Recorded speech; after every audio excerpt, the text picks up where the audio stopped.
All right, this is Tyler Bantle, PGA golf professional in South Charlotte, taking a look at Jack MacDonald.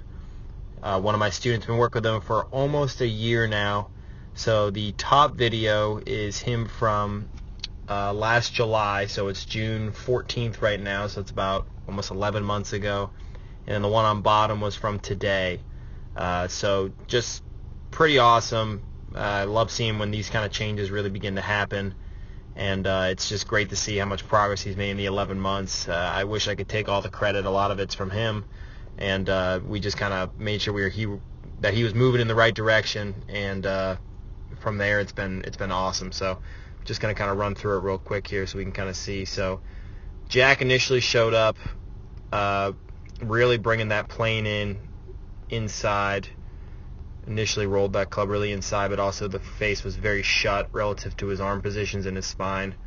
Then at the top, oops, didn't mean to do that. So at the top, you can see he's definitely across the line a little bit, and from there, what had to happen was the club then would work underneath, get underneath the golf ball. Here you can see that club head is well behind his hands and almost stuck underneath.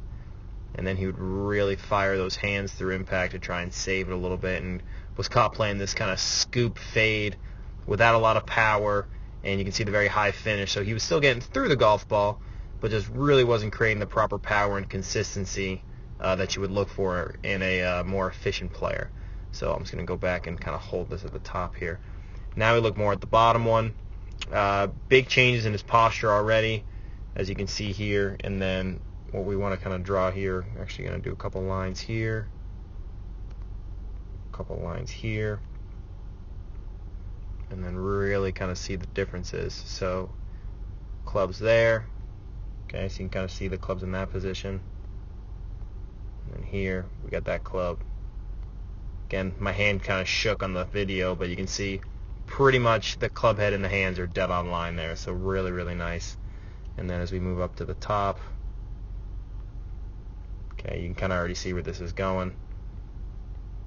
Club here at the top is essentially almost perfect, whereas there, club is up here, and this one, not only is it there, but it's also dead in line, pretty much essentially parallel to this line here, which is great, or relatively close to parallel, which is really, really good.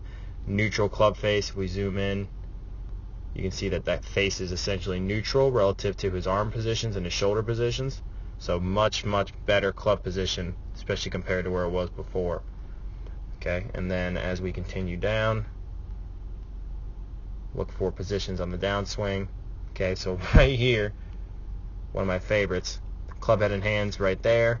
And then also if you go back, you can see that shaft and the club head really ride that trail arm on the downswing. Is just what we want. Whereas on the top one, you can see that's not exactly happening. It's very, very underneath. Okay, so this helps lead to a much improved impact position. You see there, he's almost hitting under it, whereas this one he's hitting more of a compressed motion. The contact wasn't perfect on the bottom one, but you can still see the result is just a much better release. Finish at the end is much better, more around him, cleared body, as opposed to that high finish. So huge progress. Really proud of my man Jack, and can't wait to see how we're going to continue it.